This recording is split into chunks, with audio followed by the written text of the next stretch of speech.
Hello everyone. Today we will solve some problem of students class 7 RS Agrawal maths book. First question is question number 10 है exercise 7C का RS Agarwal की और ये page number 170 पर given है। Multiple choice question है। Question ये है the sum of two consecutive odd number is 36। Find smaller one. उनमें से छोटे वाले नंबर को हमें बताना है। अभी कैसे कॉन्सिक्यूटिव ऑड नंबर है। ऑड नंबर की फॉर्म क्या होती है 2x+1 2x+3 2x+5 ये लगातार होते हैं। तो सबसे पहले तो मान लो let two consecutive odd numbers are 2x+1। पहला ये है तो दूसरा ऑड नंबर क्या होगा। अगर पहला नंबर 3 है मान लो और तो उसके जस्ट बाद क्या था 5 कैसे था +2 करके। तो इसे जब +2 करोगे तो क्या आएगा 2x+3। ओके तो इन दोनों का सम दे रखा है।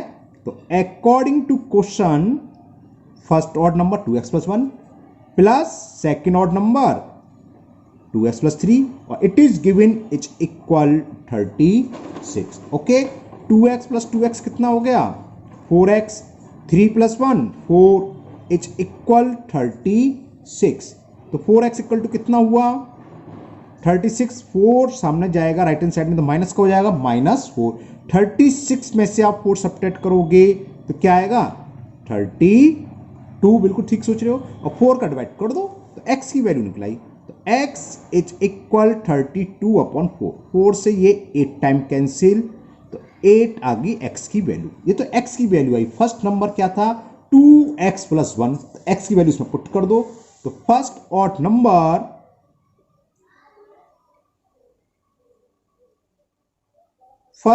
नंबर इज 2x+1 कितना हो गया 16+1 यानी कि 17। तो जस्ट बात क्या आएगा 19। सेकंड ऑर्डर लिख सकते हो मैं आपको चेक करा देता हूं। सेकंड ऑड नंबर मतलब वैल्यू पुट करके निकाल देता हूं। सेकंड ऑड नंबर क्या था 2x+3 तो x की वैल्यू पुट कर दीजिए 2 × 8+3 8 2 जा 16 +3 16 + 3 कितनी हुआ 19। तो ये होगी 19। ओके तो ये क्वेश्चन सॉल्व हो गया। जिसने पूछा था मुझे उम्मीद है अब बहुत अच्छे से समझ में आ गया होगा है ना। 2x+1 अब 2x+3 हम क्यों मानते हैं ये आप समझ लो। क्योंकि ऑड नंबर जो होता है 2x+1 की फॉर्म में होता है। क्यों होता है x के लिए कुछ भी पुट करो हमेशा ऑड नंबर आएगा। मान लो x बराबर 0 पुट करा तो कितना हो गया 0+1 क्या आ गया ऑड नंबर। x बराबर अगर हम 1 पुट करें तो क्या हो गया 2+1 3 आ गया। x बराबर आप 2 पुट करके लो 4+1 5। इसलिए 2x+1 ऑड मानाता है और खाली 2x की फॉर्म इवन होता है तो खाली 2x मान लिया जाता है। 2 कॉन्सिक्यूटिव इवन नंबर हो तो 2x+2। लेकिन ये कंपल्सरी नहीं कि आप यही मान के करो। आप सिंगल x मान के सवाल करोगे तब भी आ जाएगा। इससे पहले जो मैंने वीडियो करी मैंने खाली x मान के ही करा होगा x और x+2। ओके ये दोबारा पूछा तो हो सकता है उस तरीके से समझ में ना आया हो इसलिए इस बार मैंने 2x+1 और 2x+3 मान के ही ये सवाल कर दिया है। ओके नाउ नेक्स्ट है question number 16 of exercise 10B और ये पेज नंबर 148 पर दे रखा है। Exercise 10B class 7 RS Agarwal math ही है और पेज नंबर दे रखा है ये 148 पेज पर। Okay, and the question is the price of a shirt is reduced by 12% in a discount sale. If its present price is 1188 rupees, चलो पहले लिख देता हूं। present price of shirt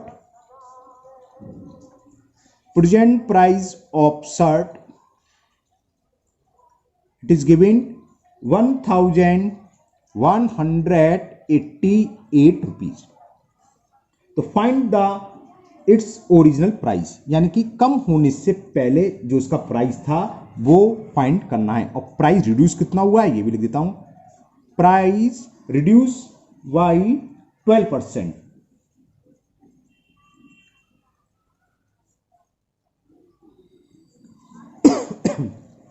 देखो परसेंटेज के सवाल आप लोग एक बेस क्लियर कर लो तो बहुत इजी हो जाएंगे और शॉर्ट भी हो जाएंगे। क्या 12% रिड्यूस हो गया, यानी कि कम हो गया।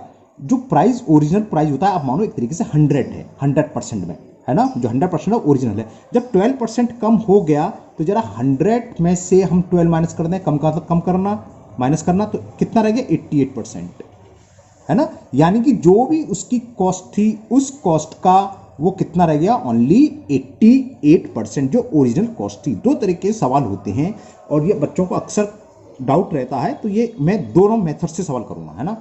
देखिए आप लोगों को जो अच्छा लगता है पहले वही कर दूं। क्या करते हैं, हम मान लेते हैं, ये मेथड थोड़ा लंबा हो जाता है लेकिन स्टूडेंट्स को आता है, ये समझ में आता है। क्या, late the original price of shirt is equal ₹X। अब इसमें 12% कमी हो रही है तो रिडक्शन निकाल लो या रिड्यूस, कुछ भी बोल दो। तो रिडक्शन 12% रिडक्शन क्या हुआ, 12% या डिस्काउंट कुछ भी लिख सकते हो आप। 10% रिडक्शन 12%, सॉरी, x का क्या होगा 12 इंटू एक्स अपॉन 100, ये तो हुआ, है ना। फिर क्या करोगे, 4 से आप कैंसिल करोगे, 4 3 जा 4 से 25, तो आप हम लोगों ने निकाल लिया कि ये आ गया रिडक्शन, इतने रुपए कम हो गए।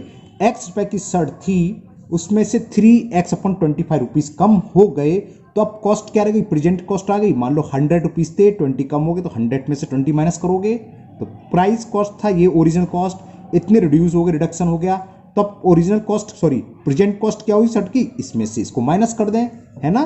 तो now present cost of shirt,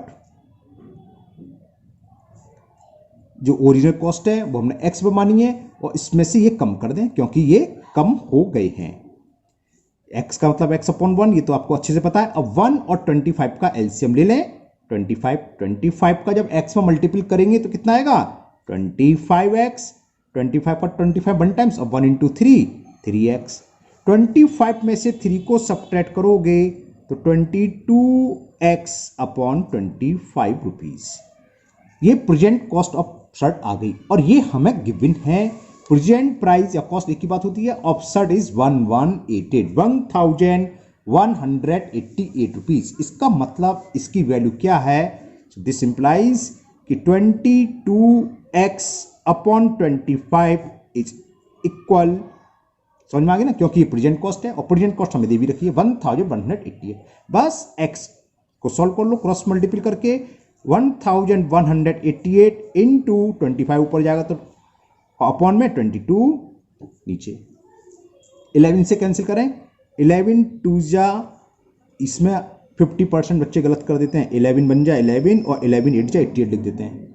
मैंने बीच में स्पेस जानकर छोड़ी है, ना जाने कि जीरो आएगा बीच में 108 बार, 11 बन जाए 11, है ना।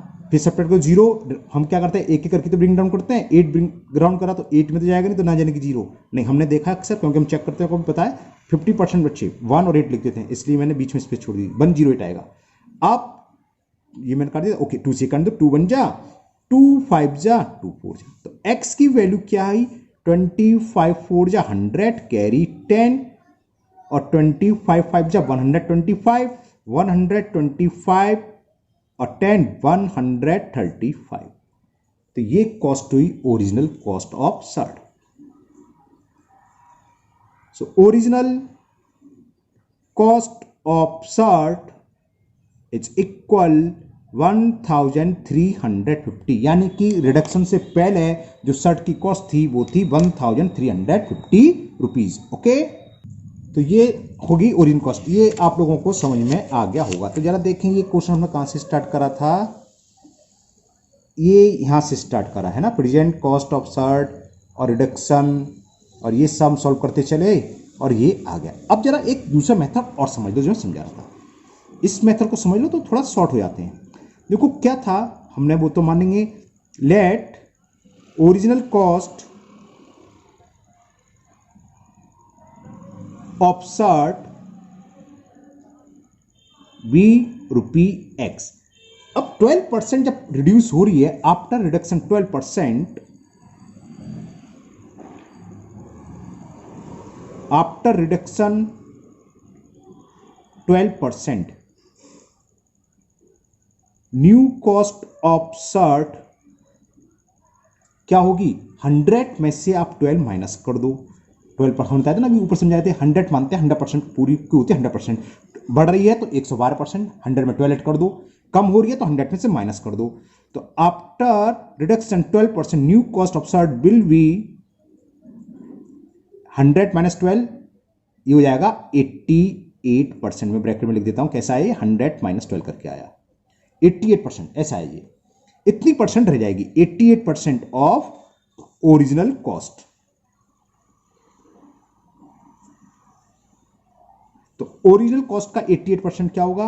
88 इंटू एक्स अपॉन 100, ये जानते हो एक्स परसेंट ऑफ वाई क्या होता है? X into Y upon 100। तो 88% ऑफ ओरिजिनल कॉस्ट क्या होगा? 88 इंटू एक्स अपॉन 100। और ये हमें गिवन है, ये है कम होने के बाद की कॉस्ट, वो कितनी थी? 1188। देखो यही सॉल्व हो गया इतनी हिस्से में, बस एक्स वैल्यू निकालनी है।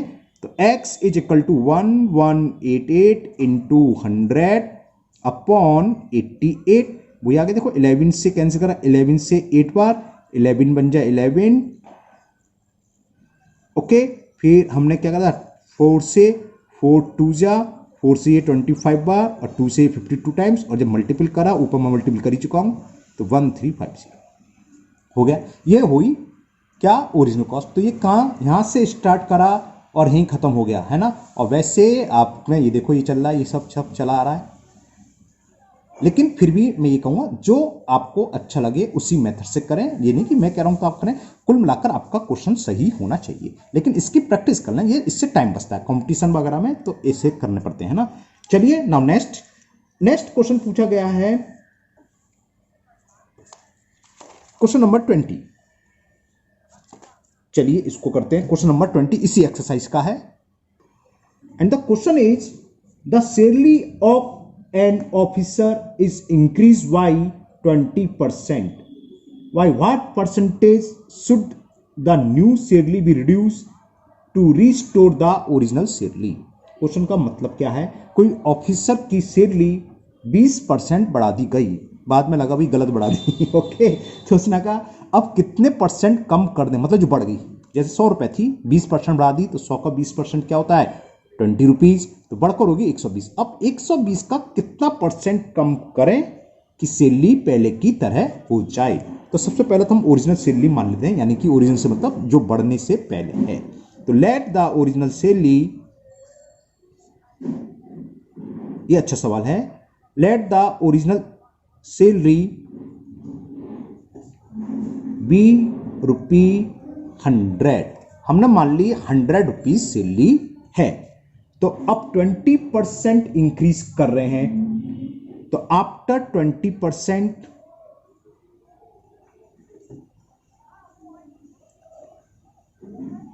Increasing new salary will be 100 rupees थी, 100 का 20% 20 ही होता है। 100 मानने का ये फायदा है, ये तो मैंने आपको समझाने लिखा, डायरेक्ट 120 लिख सकते हो, ठीक है ना, कि 20% बढ़ गई, 100 में 20% 20 होता है, तो 100 + 20 120। अब कितना रिडक्शन करा जाए? अब देखो न्यू सैलरी कितनी है, ये है 120, पहले कितनी थी? 100 रुपीज। अब मैं 120 रुपए में कितना रिड्यूस कर दूं कि उसकी सैलरी पुरानी सैलरी के इक्वल हो जाए? तो कितने रुपए कर दूं? 20 रुपीज, है ना। तो for original salary, for original salary reduction is क्या होगा? 120 में से 100 माइनस, आप डायरेक्ट भी लिख सकते हो 20 रुपीज इक्वल टू, ये आ गया 20 रुपीज। अभी 20 रुपीज कितने में खर्च कम कर रहे हैं? 120 में तो कर रहे हैं, 120 रुपये में कर रहे हैं। 20% का मतलब होता है 100 में। तो अगर यूनिट मेथड से करना चाहें या फॉर्मूला से, फॉर्मूला क्या है? रिडक्शन इंटू 100 अपॉन सैलरी जिसमें से हम रिडक्शन कर रहे हैं, तो न्यू सैलरी 120, ठीक है। तो हमें फॉर्मूले से कर देता हूं, दोनों चीजें कर दूंगा, पहले फॉर्मूले से दूं। तो reduction percentage, reduction in percentage में कितना परसेंट हुआ, वो होता है रिडक्शन हुआ 20 रुपीज का इंटू 100 अपॉन न्यू सिरली कितनी है 120, तो 26 जहाँ 26 जा 120, 2 से कट जाएगा, 2 3 जा 2 से 50 टाइम्स, तो कितना हो गया 50/3%। इसका मतलब 16 होल 48 2 रिमाइंडर 16 होल 2/3% रिडक्शन करना होगा। ये क्वेश्चन हो गया कंप्लीट, समझ में आ गया। अब मैं कह रहा था यूनिटरी मेथड से करना चाहते हैं तो कैसे होगा, तो यहां तक तो सेम होना है सवाल, ये मैं एक और अंडरलाइन कर दे रहा हूं, ये यहां तक एक मेथड, दूसरा मेथड अगर यूनिटरी से करना है तो 120 रुपीज में हम रिडक्शन कर रहे हैं 20 रुपीज, लैंग्वेज नहीं लिख रहा है ऐसे लिख दे रहा हूं बस कि 120 रुपीज में रिडक्शन कर रहे हैं हम 20 रुपीज का, तो 1 रुपीज में हम कितना रिडक्शन करेंगे, यूनिटरी मेथड में क्या डिवाइड करते हैं 20/120, परसेंटेज का मतलब 100 रुपीज में, तो 100 रुपीज में करेंगे 20 × 100/120। अब मैं डायरेक्ट लिख देता हूं, डायरेक्ट क्यों, ये कैलकुलेशन हम कर चुके हुए थे 20 × 100/120। ओके, तो ये आपकी चॉइस है, आप कैसे भी कर दो। फॉर्मूला याद रखो पहले तो, रिडक्शन × 100/ओरिजिनल सेल, ये होता है रिडक्शन इन परसेंटेज। तो इतना परसेंट बढ़ाई तो हमने 20% थी, लेकिन बढ़ने के बाद जो सैलरी हुई अगर उसका 16 होल 2/3% कम करेंगे तो उसकी सैलरी ओरिजिनल सैलरी के इक्वल हो जाएगी, 120 से द्वारा से 100 रुपीज पर पहुंच जाएगी, अगर 100 रुपीज है तो। ये तो हमने मानी है ना। नाउ एक क्वेश्चन हो रहा है, क्वेश्चन नंबर 27, चलिए 27 करते हैं, क्वेश्चन नंबर 27। हालांकि अब 27 हो जाएगा, सेम क्वेश्चन नंबर जो मैंने अभी कराया 20 की तरह है, वहां सेलरी था, यहां सेलरी ना देख के कंजप्शन ऑफ राइस है। चलो मैं पहले क्वेश्चन पढ़ता हूं। Due to an increases in the price of sugar by 25%, कोई शुगर यूज हो रही है घर में, है ना, चाय वाय पड़ती है, सब बहुत जगह यूज होती है, उसका प्राइस 25% बढ़ गया। आप इसको ऐसे ना मान के ऐसे जो सैलरी 25% बढ़ गई तो ऊपर की तरह हो गया, तो by how much percent must be house holder decreases the consumption of sugar, या वही हम मान लो ऊपर उसकी सैलरी कितने परसेंट कम कर दें कि पहले की तरह सैलरी हो जाए। यहां सवाल चेंज कर दिया, सेम है बिल्कुल डिटो। क्या था, शुगर पर 100 रुपया खर्च हो रहा था, 25% इंक्रीज हो गई कॉस्ट, तो जो हाउस होल्डर है वो उसका कंजप्शन, उसका खर्च कितना कम कर दे कि शुगर पर जो खर्चा हो रहा था वो पहले के इक्वल ही रहे, so that there is no increase in the expenditure of sugar. Okay, तो पहले हम मान लेते हैं लेट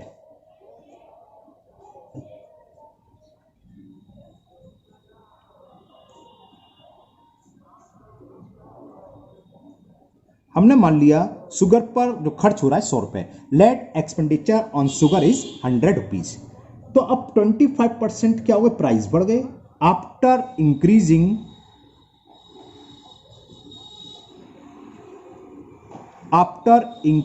25% इंक्रीजिंग प्राइस, और लिखना था मेरे को आफ्टर इंक्रीजिंग प्राइस, है ना, प्राइस ऊपर लिख लेना, after increase price 25% on sugar,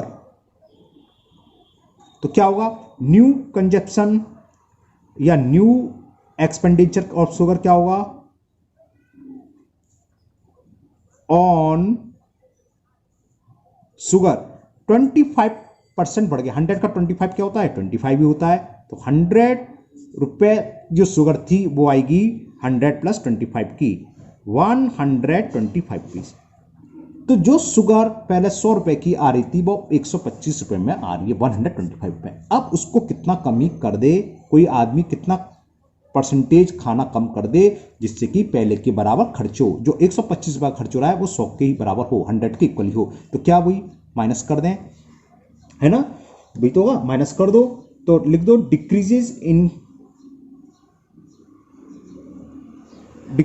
in consumption लिख देते हैं, हाँ वो सही है, डिक्रीजिंग इन कंजप्शन। जो 125 रुपए की शुगर आ रही है हमें चाहिए पहले के बराबर, तो 100 में से 125 में से 100 सेपरेट करें तो कितना आ गया 25, यानी कि वो 125 रुपए में 25 रुपए की चीनी कम खाएगा तभी तो पहले के बराबर रहेगी, 100 रुपीज की इक्वल हो गई। तो वही समझ में आ गया, परसेंटेज पूछा जो ऊपर फॉर्मूला लगा था, दिस × 100 अपॉन जो बात की होती है न्यू एक्सपेंडिचर, तो लिखो decreasing in percentage, decreasing in percentage, decrease into 100 upon new expenditure of sugar. वो कितना है 125, 125, 25 बन जाए 25, 25 5 जा 125 से 120, तो 20% कंजप्शन कम करना होगा। ये 20% कंजप्शन से मतलब क्या है, अगर पहले 100 किलो चीनी खर्च हो रही थी तो अब वो 80 किलो चीनी खाएगा, अगर पहले 10 किलो चीनी खाता था तो अब वो 8 किलो खाएगा। 20 मतलब 10 का 20% निकाल लो, जो जितनी भी शुगर यूज हो रही थी घर में 3 किलो अगर होती है, 4 किलो होती है, तो 4 किलो का 20% निकाल लो, ग्राम में आया तो इतने ग्राम चीनी उसको खाना कम करनी पड़ेगी, तब पहले के इक्वल कंजप्शन रहेगा। यानी कि जितने रुपए पहले खर्च हो रहे थे उतने ही रुपए अब खर्च होंगे। तो ये आज की प्रॉब्लम थी कुछ स्टूडेंट्स की, ये मैंने चारों प्रॉब्लम सोल्व कर दी हैं। मुझे उम्मीद है आप लोगों के डाउट क्लियर हुए होंगे, और आप लोग अगर पहली बार चैनल देख रहे हो तो चैनल को सब्सक्राइब करना ना भूलें, साथ ही साथ बेल आइकन जरूर पुश करें, जिससे अगली वीडियो में जब भी अपलोड करूंगा तो उसका नोटिफिकेशन आपको मिल जाएगा, वो वीडियो आपकी मिस नहीं होगी। और आपकी कोई भी प्रॉब्लम हो, कोई भी डाउट हो, आप मुझे कमेंट बॉक्स में कमेंट करिए, है ना, मैं उसे उसी दिन दूर करने की कोशिश करूंगा। फिर मिलते हैं नेक्स्ट वीडियो में। Thank you, have a nice day.